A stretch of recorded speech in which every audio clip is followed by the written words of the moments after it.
grassland, wide open and wild, home of natural treasures from the prehistoric to the present. A carefully reconstructed fort, legendary crossroads of culture. A 19th century settlement where the region's agricultural lifestyle took root. A humble creek bed that tells of a tragedy. A sacred place that honors those who suffered and died. Foundations, where human resilience and heroism can be remembered. These are the heritage sites of the canyons and plains of southeastern Colorado. Storytellers of the land and the people who live here.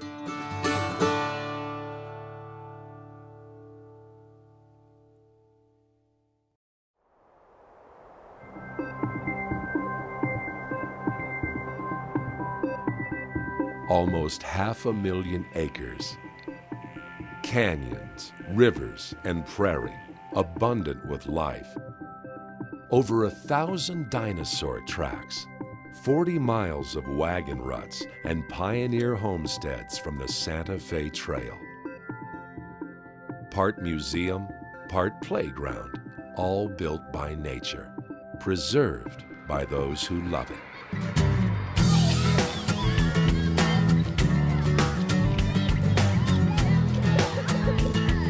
This is where I spent most of my childhood growing up, just hiking, swimming, just everything. This is one of the best places to come. Going up along the cliff sides, you can find a lot of pictographs and just old cave paintings that have been here since who knows when. This to me is the perfect area. I live for the canyons. I love this.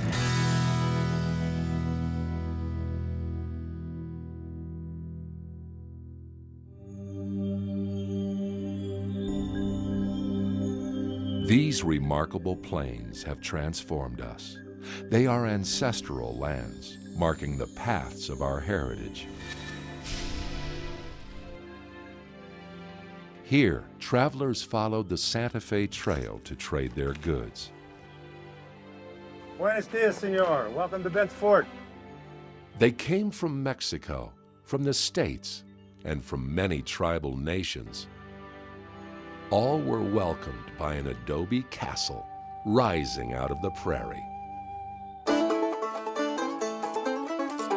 And they made this fort from the materials that were at hand. The soil from the earth, grass from the prairie, water from the Arkansas, and cottonwood that came from the river. Now, visitors from around the world are captivated by this living, breathing replica that tells a story of America's expansion to the far west. A story about a unique fort that was not so much a walled barrier as it was an open door to commerce and where historic bonds were created between cultures. In 1849, Bent's old fort was burned, a mystery that has never been solved. 40 miles east, William Bent built a new fort to continue his trading operations. Yet the trading business gave way to military functions, and Bent's new fort was enlarged to store food and supplies for nearby Fort Lyon. Two sets of distinct mounds remained at Bent's new fort site. They represent the dual history of a region, one of peaceful multicultural trade, another of cultural dominance by force, characterized most tragically in the fall of 1864, when 675 troops camped near the fort and headed north for Sand Creek.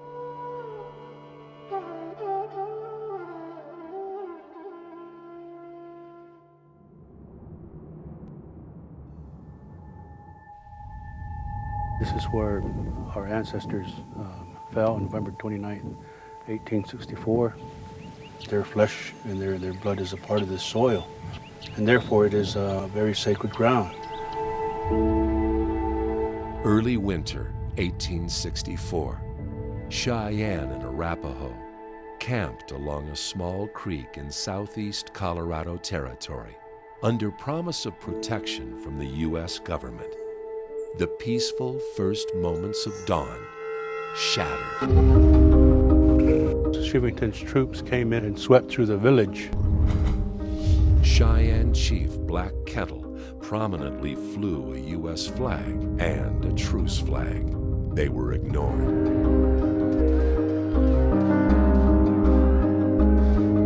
The other Cheyenne chief, White Antelope, told his people to gather around him, and he sang a song that we still sing today at Cheyenne funerals. Only the stones live forever. And he sang that song as him and his people were being cut down. As troops descended upon the villages, Captain Silas Soule and a fellow officer courageously held their men back. And they asked their men not to get involved, and they watched the carnage. The story used to be told and used to be known of the killing fields here in southeastern Colorado.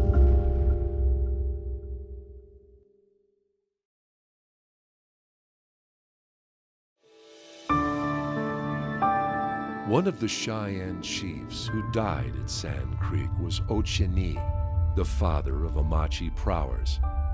In reparation for the events of Sand Creek, Amache and her Cheyenne relatives received land grants on the north side of the Arkansas River, near a growing little community established by a couple that embodied the spirit of southeastern Colorado. This is kind of the first settlement in southeastern Colorado, where you had people come in here, you had people building a life.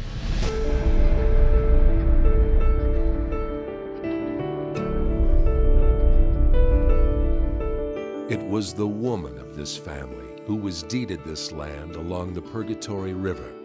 Romalda Luna Boggs came from the influential Jaramillo family of Taos, and she and her husband Thomas Boggs drove sheep north. Romalda's Arkansas Valley land was the beginning of a new way of life here, and they called their growing settlement Boggsville. From these beginnings, the cattle and sheep industries flourished. More people traveled to Boggsville, including Josefa Carson and her now legendary husband, Kit, who made Boggsville the site of their final home. This whole area is considered a borderlands where you have different cultures coming together, interacting, and it still pretty much continues today.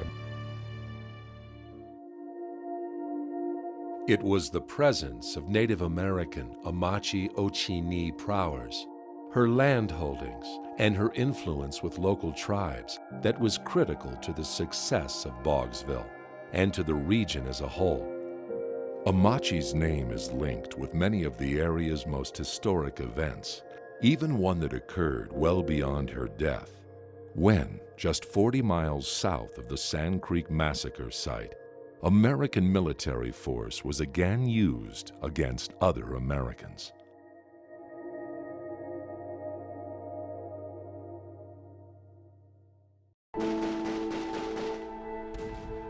Italy, June 26, 1944. An American soldier gives up his life to save the lives of his fellow soldiers. His actions on behalf of his country earned Private Kiyoshi Muranaga the U.S. Congressional Medal of Honor.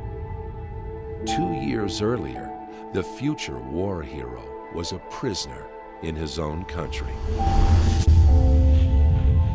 Muranaga and over 7,000 other Japanese Americans were forced into Camp Amache internment camp in Grenada, Colorado. Behind guard towers, behind barbed fences, all the things that America should not represent.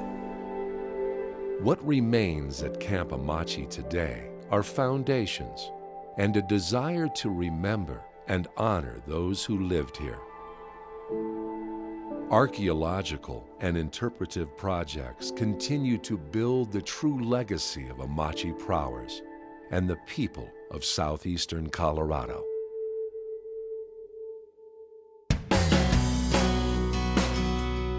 Comanche National Grassland, Bent's Old Fort, the Sand Creek Massacre site, Boggsville, Camp Amache.